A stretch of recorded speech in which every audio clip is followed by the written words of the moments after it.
ओम शांति।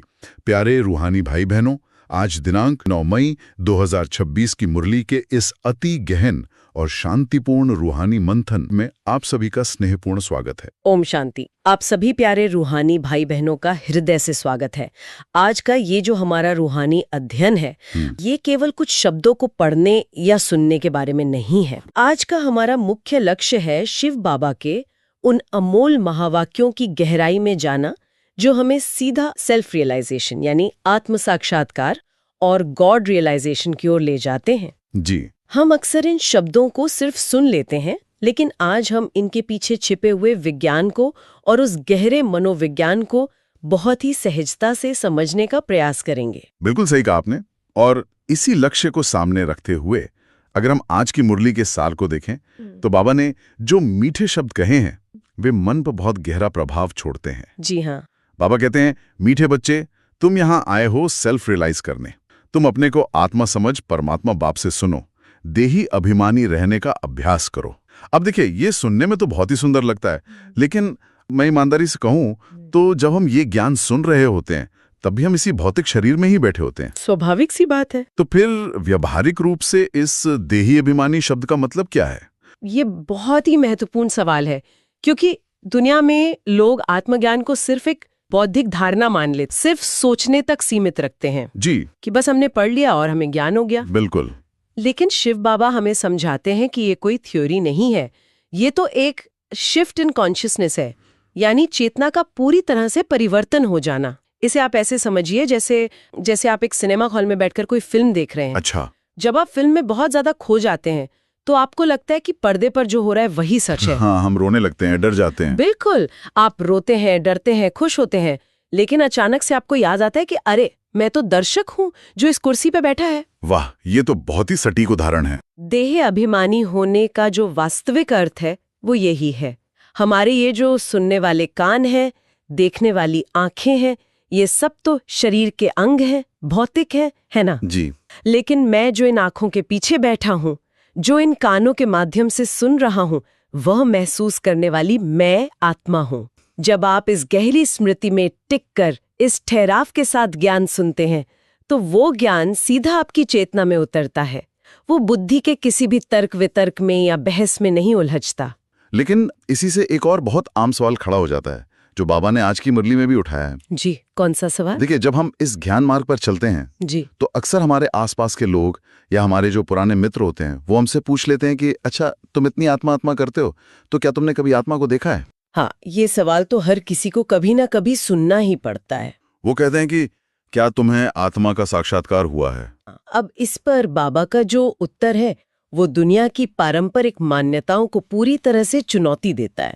और ये चुनौती देना आवश्यक भी है। वो कैसे? क्योंकि आप देखिए, भक्ति मार्ग में आत्मा के साक्षात्कार को लेकर बहुत सी भ्रांतियां फैली हुई हैं। जी, लोगों को लगता है कुछ जादुई होगा। हाँ, लोग सोचते हैं कि आत्मा का साक्षात्कार कोई बहुत बड़ी जादुई घटना होगी, जैसे ध्यान में बैठे और अचानक आसमान में कोई तेज बिजली चमकेगी या कोई रहस्यमयी प्रकाश दिखेगा। हाँ, फिल्मों में भी ऐसा ही दिखाते हैं। बिल्कुल, लेकिन शिव बाबा इस पूरे रहस्य को बहुत ही वैज्ञानिक ढंग से, बहुत ही सहजता से सुलझाते हैं। बाबा समझाते हैं कि साक्षात्कार का अर्थ इन भौतिक आंखों से देखना नहीं है, बल्कि इसे गहराई से समझ जाना है, रियलाइज करना है, यानी महसूस करना। जी, ये एक स्पष्ट बोध है, एक अनुभव है कि मैं एक ज्योति बिंदु हूँ। और यहीं पर अगर हम इस ज्योति बिंदु आत्मा को देखें तो ये एक अति सूक्ष्म ऊर्जा है। हम इसे भौतिक आंखों से नहीं देख सकते। जी, जैसे हम किसी कंप्यूटर के अंदर जो सॉफ्टवेयर चल रहा है उसे तो नहीं देख सकते ना। नहीं देख सकते, बिल्कुल नहीं। हम सिर्फ उसके प्रभाव को स्क्रीन पर देखते हैं। ठीक उसी तरह इस छोटी सी अति सूक्ष्म ज्योति बिंदु आत्मा में पूरे 84 जन्मों के अच्छे और बुरे संस्कार, हमारा पूरा का पूरा पार्ट रिकॉर्ड है। कमाल की बात है ना, इतनी सी बिंदु में इतना बड़ा रिकॉर्ड। सच में। लेकिन एक सवाल उठता है मन में कि ये रिकॉर्डिंग या ये एहसास हमें पहले क्यों नहीं हुआ? मतलब ज्ञान में आने से पहले क्यों नहीं महसूस हुआ? इसका कारण बहुत ही सरल है, क्योंकि जब तक हम देह अभिमान में थे, हमारा सारा का सारा ध्यान उसी स्क्रीन पर चल रही फिल्म पर अटका हुआ था। यानी हम शरीर और दुनिया की बातों में ही उलझे थे। बिल्कुल, हमारा ध्यान कभी उस सॉफ्टवेयर या उस सूक्ष्म चिप पर गया ही नहीं।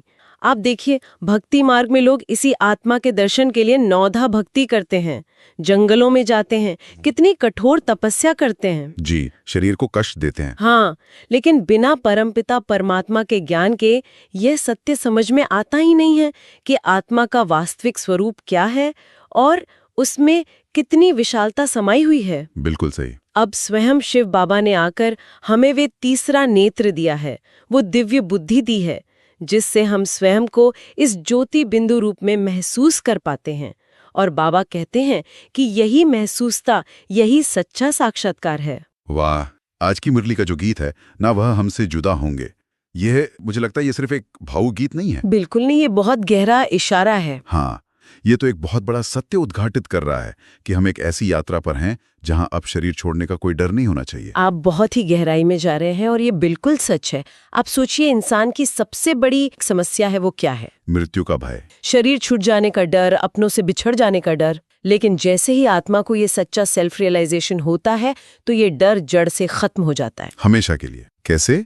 क्योंकि तब आत्मा को ये स्पष्ट समझ आ जाता है कि ये पुरानी, ये पतित दुनिया और ये पुराना बीमार शरीर मेरा असली घर है ही नहीं। वाह!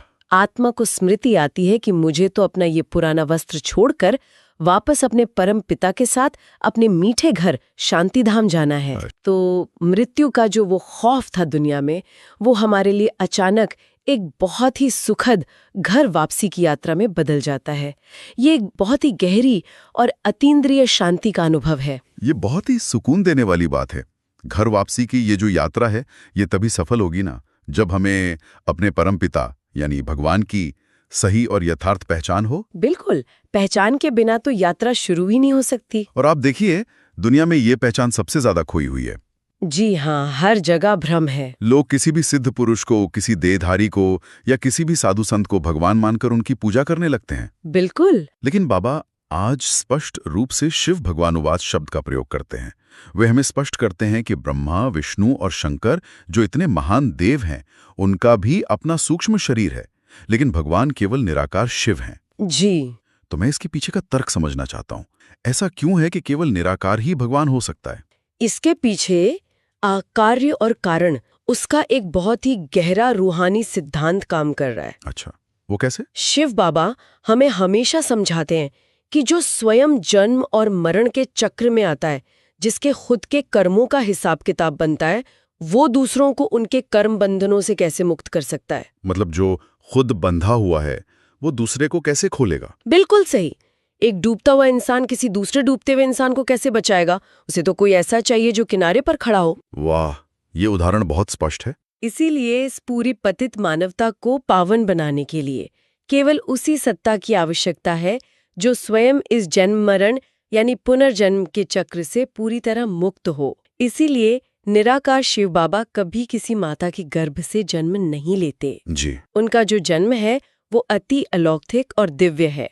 वे एक साधारण बूढ़े तन में, जिसे हम भाग्यशाली रथ या भागीरथ कहते हैं, प्रजापिता ब्रह्मा के तन में, उसमें प्रवेश करके अपना ये अनमोल ज्ञान देते हैं। यही उनकी सबसे न्यारी और सबसे सटीक पहचान है, और यही वो ज्ञान है जो हमें उस परम सत्य की ओर ले जाता है। ये बिल्कुल तार्किक और स्पष्ट समझ में आता है। लेकिन देखिए, जब हम ये सच्चा ज्ञान समाज में लेकर जाते हैं, अपने लौकिक परिवार या मित्रों के बीच, जहां लोग पीढ़ियों से कुछ और ही मानते आए हैं, तो वहां टकराव होना तो बहुत स्वाभाविक है। जी, अक्सर वाद विवाद हो ही जाता है।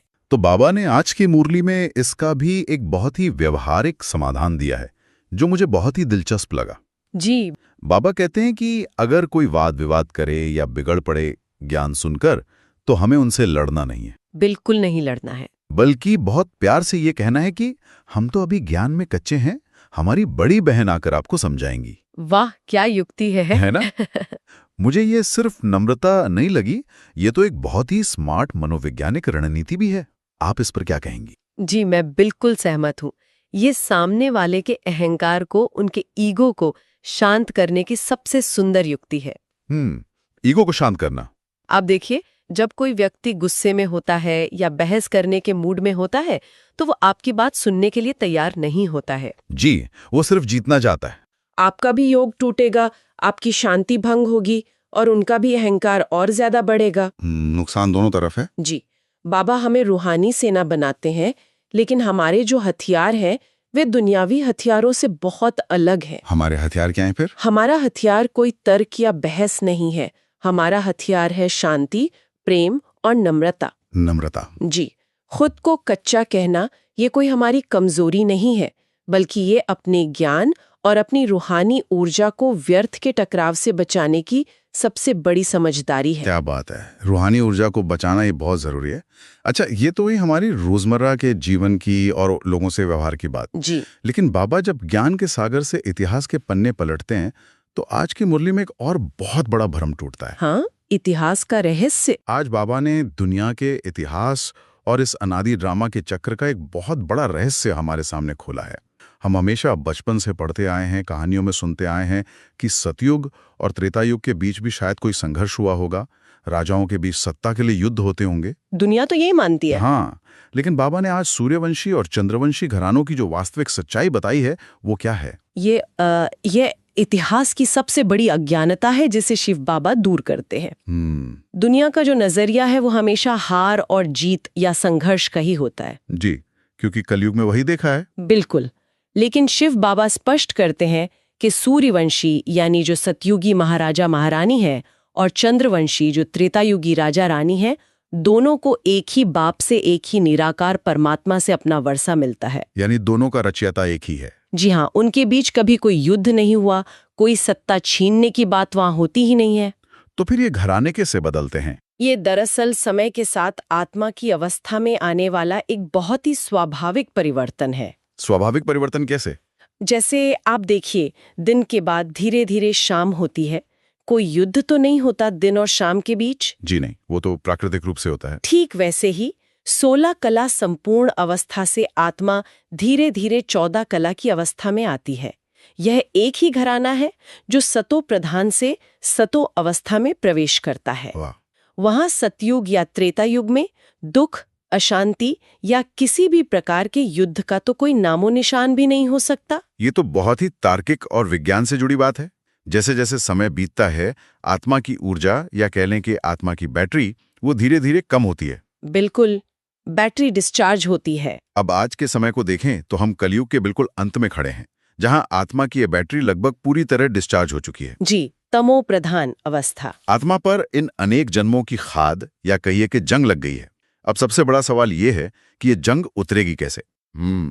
ये मुख्य पुरुषार्थ है। हम वापस उस 16 कला संपूर्ण यानी सतो प्रधान अवस्था में कैसे पहुंचेंगे?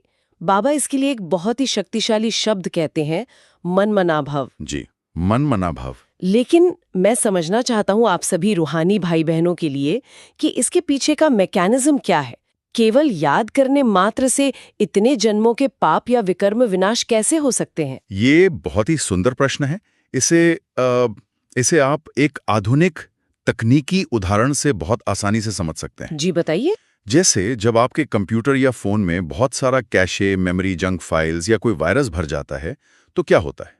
उसकी स्पीड धीमी हो जाती है, वो हैंग करने लगता है। बिल्कुल, फोन ठीक से काम नहीं करता। उसे ठीक करने के लिए आपको क्या करना पड़ता है? आपको उसे उसके मूल स्रोत से कनेक्ट करके कोई एंटीवायरस या नया सॉफ्टवेयर अपडेट चलाना होता है। जी, तभी वो वायरस क्लीन होता है। ठीक इसी तरह हमारी इस आत्मा पर पिछले अनेक जन्मों के जो नकारात्मक संस्कार हैं, जो पाप कर्मों का बोझ है, वे सब एक वायरस की तरह ही है। हाँ, वायरस की तरह। जब हम मन मनाभव की स्थिति में आते हैं, यानी अपने मन और बुद्धि को उस सर्वशक्तिमान परम पवित्र निराकार सत्ता शिव बाबा से पूरी तरह जोड़ते हैं, तो हम वास्तव में ब्रह्मांड की सबसे शुद्ध फ्रीक्वेंसी से ट्यून इन कर लेते हैं। अच्छा, तो ये जो शुद्ध फ्रीक्वेंसी है, यही वो अग्नि है जिसके बारे में बाबा कहते हैं योग अग्नि। एकदम सटीक।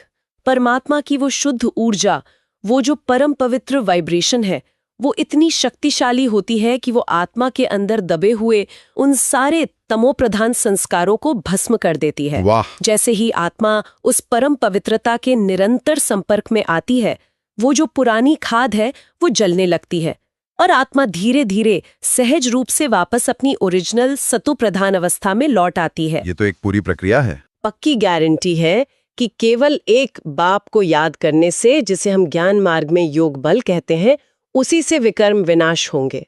इसके अलावा दुनिया में कोई और तरीका, कोई तीर्थ, कोई जप तप काम नहीं आ सकता। ये जो फ्रीक्वेंसी वाली बात आपने समझाई, इससे मुझे बहुत कुछ स्पष्ट हो रहा है जी लेकिन अगर मैं इसे हमारे आज के व्यावहारिक जीवन में देखूं जी तो हम एक बहुत ही शोर शराबे वाली दुनिया में रहते हैं। बिल्कुल, बहुत शोर है चारों तरफ। ऑफिस की टेंशन है, ट्रैफिक है, पारिवारिक जिम्मेदारियां हैं, दुनिया भर की खबरें हैं। हाँ। ऐसे में इस रूहानी वाईफाई कनेक्शन को या इस पवित्र फ्रीक्वेंसी को पूरे दिन भर कैसे बनाए रखा जाए? ये तो बार बार टूट जाएगा। ये एक बहुत ही प्रैक्टिकल चुनौती है जो हर रूहानी विद्यार्थी महसूस करता है। तो इसका समाधान क्या है? इसी फ्रीक्वेंसी को सेट करने के लिए शिव बाबा ने विचार सागर मंथन और विशेष रूप से अमृत वेले के अभ्यास पर इतना जोर दिया है। अमृत वेला यानी सुबह का समय? जी हाँ, अमृत वेला।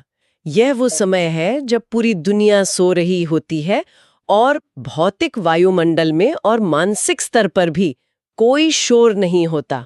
एकदम सन्नाटा होता है। बाबा ने स्पष्ट कहा है कि सवेरे जल्दी उठकर विचार सागर मंथन करो, मुरली के पॉइंट्स नोट करो। तो क्या ये सिर्फ एक नियम है जो हमें रोज पूरा करना है? नहीं, यह सिर्फ एक नियम या कर्मकांड नहीं है। यह पूरे दिन भर के लिए अपने मन को, अपनी बुद्धि को प्रोग्राम करने की एक बहुत गहरी विधि है। अच्छा, माइंड को प्रोग्राम करना। बिल्कुल। जब हम सुबह सुबह उठकर बाबा के शुद्ध ज्ञान को मथते हैं, गहराई से यह सोचते हैं कि मैं कौन हूँ, मेरा असली लक्ष्य क्या है, मुझे आज कैसे व्यवहार करना है, तो वो ज्ञान सिर्फ बुद्धि तक नहीं रहता, वो हमारी धारणा बन जाता है। वो हमारे स्वभाव में आ जाता है। जी, वो ज्ञान हमारे अवचेतन मन में, हमारे सबकॉन्शियस माइंड में सेट हो जाता है। फिर दिन भर चाहे जितना भी शोर हो, वो आंतरिक फ्रीक्वेंसी टूटती नहीं है। ये तो बहुत ही स्पष्ट हो गया और मुझे लगता है शायद इसीलिए बाबा ने आज की मुरली में नया सेंटर खोलने और 7 रोज की भट्टी का भी इतना महत्व बताया है। एकदम सही पकड़े हैं आप। भट्टी का वास्तविक अर्थ ही है एकांत। जी। बाहरी दुनिया की और पुराने संकल्पों की सारी फ्रीक्वेंसी को कुछ समय के लिए पूरी तरह कट कर देना और सिर्फ स्वयं और परमात्मा के साथ गहराई से जुड़ना, ताकि वो कनेक्शन पक्का हो सके। हाँ, 7 दिन के इस एकांत और निरंतर अभ्यास से आत्मा के अंदर ज्ञान की नींव इतनी पक्की हो जाती है कि फिर बाहर दुनिया का कोई भी तूफान या कोई भी परिस्थिति उस आत्मा को आसानी से हिला नहीं सकती। वाह! और इसी पक्की नींव को, इसी मजबूती को हम धारणा कहते हैं। जी, यही सच्ची धारणा है। आज की धारणा के लिए मुख्य सार में बाबा ने 2 बहुत ही स्पष्ट निर्देश दिए हैं। पहला तो यही है कि सवेरे उठकर विचार सागर मंथन करना है, पॉइंट्स नोट करने हैं और दूसरों को बाप का परिचय देना है। जी। लेकिन जो दूसरा बिंदु है वो मुझे थोड़ा चुनौतीपूर्ण लगता है। बाबा कहते हैं पावन दुनिया में चलने के लिए इस पतित दुनिया से बुद्धियोग निकाल देना है। बुद्धियोग निकाल देना। हम अब आप देखिए, जब हम इसी दुनिया में रह रहे हैं, अपने लौकिक परिवार के बीच हैं, रोज ऑफिस जा रहे हैं, काम कर रहे हैं, तो ये बुद्धियोग निकाल देने का व्यावहारिक तरीका क्या है? क्या हमें सब कुछ छोड़ छाड़ कर बैठ जाना है? बिल्कुल नहीं। शिव बाबा ऐसा कभी नहीं कहते। बाबा कभी ये शिक्षा नहीं देते कि आप अपने कर्म छोड़ दो या अपने परिवार से भाग जाओ। ये तो सन्यासियों का मार्ग है। जी, निवृत्ति मार्ग। हमारा मार्ग है प्रवृत्ति में रहते हुए कमल पुष्प समान जीवन जीना। कमल पुष्प समान, ये उपमा तो हमने बहुत सुनी है। हाँ, लेकिन इसे गहराई से देखिए। कमल का फूल कहाँ उगता है? वो कीचड़ और गंदे पानी के बीच ही तो उगता है। बिल्कुल, कीचड़ में ही खिलता है। लेकिन क्या आपने कभी ध्यान दिया है कि वो उस कीचड़ से पूरी तरह अछूता कैसे रहता है? पानी की एक बूंद भी उस पर क्यों नहीं ठहरती? शायद उसकी पंखुड़ियों पर कोई विशेष कोटिंग होती है। बिल्कुल सही कहा आपने। कमल की पंखुड़ियों के ऊपर एक प्राकृतिक वैक्स या मोम जैसी एक अदृश्य परत होती है जो पानी या कीचड़ को उस पर टिकने ही नहीं देती। वाह, ये तो प्रकृति का चमत्कार है। और रूहानी जीवन में भी ठीक ऐसा ही होता है।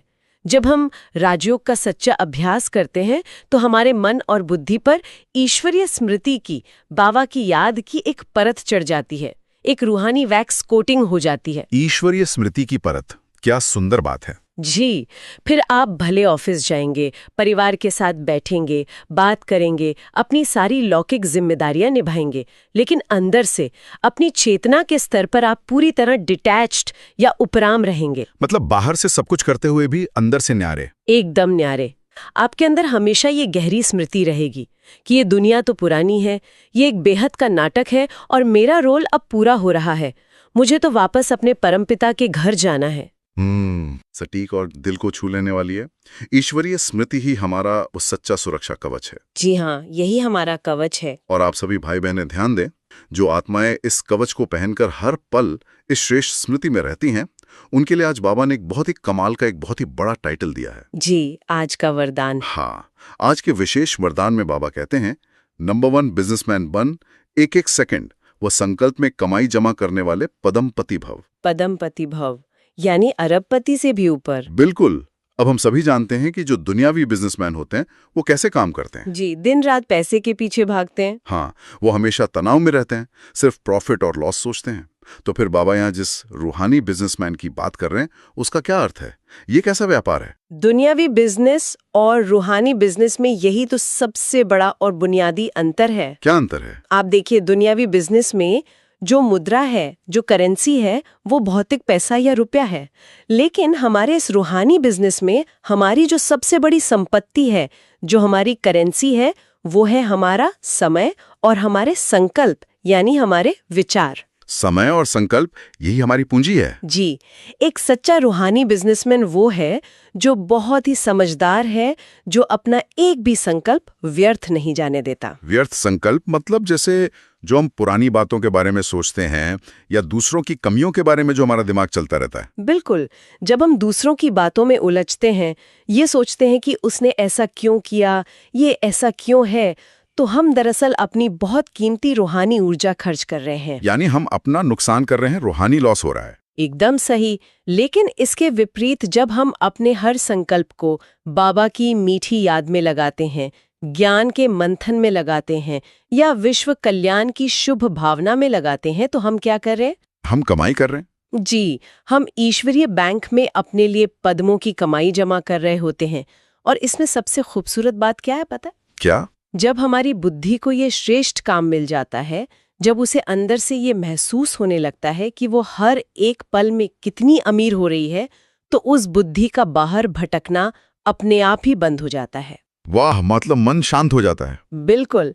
फिर जो हम रोजमर्रा की छोटी छोटी बातों को लेके शिकायतें करते रहते हैं ना, कि मेरे साथ ये हो गया, मुझे ये नहीं मिला, वे सारी शिकायतें स्वाभाविक रूप से समाप्त हो जाती हैं। क्योंकि अब हमारा फोकस बदल गया है। जी, क्योंकि अब आप एक साधारण इंसान की तरह नहीं, बल्कि एक पदमपति आत्मा की तरह सोच रहे हैं, जिसके पास खजानों की कोई कमी ही नहीं है। ये तो बहुत ही गहरी और मुक्त करने वाली बात है। जब आत्मा अंदर से इतनी भरपूर हो जाती है, इतनी अमीर हो जाती है, तो फिर उसका इस दुनिया के प्रति जो नजरिया है वो कैसा होगा? वो नजरिया पूरी तरह बदल जाता है। और इसी सवाल का जवाब मुझे लगता है आज के स्लोगन में बहुत ही स्पष्ट रूप से छुपा हुआ है। जी, आज का स्लोगन क्या है? आज का स्लोगन है, जो मांगता है वो खुशी के खजाने से संपन्न नहीं हो सकता।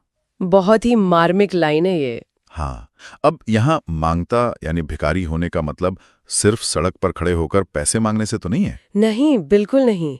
यहाँ जो बात हो रही है वो बहुत ही सूक्ष्म स्तर की, मनोवैज्ञानिक स्तर की बात हो रही है। तो इसका सूक्ष्म अर्थ क्या है? जब हम इस स्लोगन को आज के वरदान के साथ जोड़कर देखते हैं, तो अर्थ एकदम शीशे की तरह साफ हो जाता है। आप देखिए, दुनिया में लगभग हर इंसान बाहर से भले कितना भी अमीर हो, लेकिन मानसिक रूप से कुछ न कुछ मांग ही रहा है। यही वास्तव में आत्मा को अंदर से भिखारी बनाती है। यानी किसी से भी कोई उम्मीद रखना यही मांगना है। एकदम सही। और शिव बाबा में समझाते हैं कि जब तक आप मांग रहे हैं, जब तक आप दूसरों पर निर्भर हैं, तब तक आप कभी सच्ची खुशी का अनुभव कर ही नहीं सकते। क्योंकि खुशी तो निर्भरता में हो ही नहीं सकती। बिल्कुल। ये मांगने की वृत्ति जो है, ये अंदर ही अंदर हमारी खुशी को दीमक की तरह खा जाती है। लेकिन जो आत्मा अपने श्रेष्ठ संकल्पों से, बाबा की याद से पद्मों की कमाई कर रही है, वो अंदर से इतनी भरपूर होती है, इतनी तृप्त होती है कि वो किसी से कुछ नहीं मांगती। वाह। वो आत्मा भिखारी से बदलकर दाता बन जाती है, मास्टर दाता। दाता बन जाती है मतलब वो सबको देने लगती है। जी, कोई उसे सम्मान दे या न दे, वो अपनी तरफ से सबको सम्मान देती है। कोई प्यार करे या न करे, वो सबको प्यार बांटती है। और यही सच्ची खुशी है। जी हाँ, यही सच्ची और स्थायी खुशी का एकमात्र स्रोत है। तो भिखारीपन से दातापन की ओर जाना ही हमारा असल पुरुषार्थ है।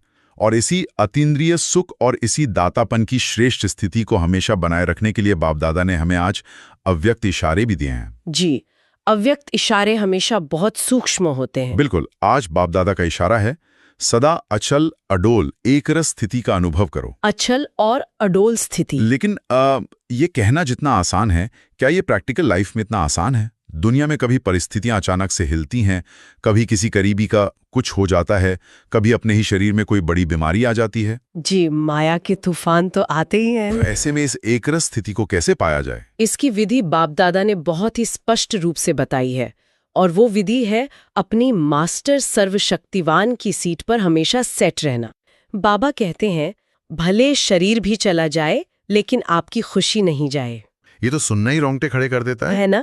आप सोचिए ये कितनी ऊंची, कितनी महान अवस्था है। मतलब साक्षात मृत्यु भी सामने खड़ी हो, मेरा अपना शरीर भी छूट रहा हो, तब भी आत्मा अंदर से हिले नहीं, उसकी खुशी कम ना हो। बिल्कुल। और यही तो हमारी सच्ची रूहानी संपत्ति है। बाबा चाहते हैं कि हम इतने शक्तिशाली बन जाएं कि दुनिया की कोई भी परिस्थिति, कोई भी इंसान, कोई भी बड़ा से बड़ा नुकसान हमारी आंतरिक शांति और हमारी उस रूहानी खुशी को छीन ना सके। और इसमें घबराने की या डरने की कोई बात नहीं है। वो क्यों? क्योंकि बाबा कहते हैं कि जो बच्चे सदा बाबा के सहयोगी हैं, जो सच्चे सेवाधारी हैं, स्वयं सर्वशक्तिमान भगवान उनके साथ हमेशा हर पल खड़े हैं। वाह! जब हमारा रक्षक इतना बड़ा है, स्वयं भगवान है, तो फिर आत्मा अचल और अडोल क्यों ना हो? क्या बात है! जब हम इस बात को गहराई से महसूस करते हैं कि स्वयं परमात्मा ब्रह्मांड का रचयिता, मेरा रक्षक और मेरा साथी है, तो सच में अंदर की सारी चिंताएं, सारा डर धुएं की तरह उड़ जाता है। प्यारे रूहानी भाई बहनों, आज हमने जो भी एक गहरा मंथन किया है, ज्ञान के इन अनमोल मोतियों को जो हमने इतनी गहराई से समझा है, आइए अब उन्हें केवल अपनी बुद्धि तक या सिर्फ सुनने तक सीमित ना रखें। जी, अब इन्हें अनुभव में लाना है। बिल्कुल। अब हम एक छोटे और अत्यंत गहरे ध्यान के अनुभव में चलेंगे। मैं आज की मुरली से निकाले गए 3 स्वमान धीरे धीरे दोहराऊंगा। जी। आप सभी भाई बहन जहां भी हैं, जैसे भी बैठे हैं, एक पल के लिए बाहरी दुनिया से अपना सारा ध्यान हटा लें और इन श्रेष्ठ संकल्पों को अपनी आत्मा में गूंजने दें। पहला स्वमान, मैं एक चमकता हुआ अति सूक्ष्म ज्योति बिंदु हूं।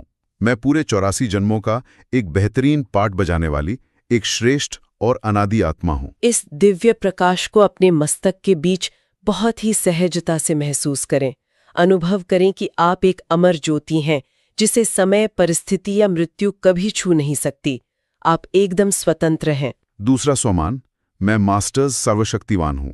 मैं किसी भी बाहरी परिस्थिति में न हिलने वाली एक अचल अडोल आत्मा हूं। महसूस करें कि स्वयं शिव बाबा की सर्व शक्तियां एक सुनहरे प्रकाश के रूप में एक अभेद्य सुरक्षा कवच बनकर आपके चारों ओर चमक रही हैं।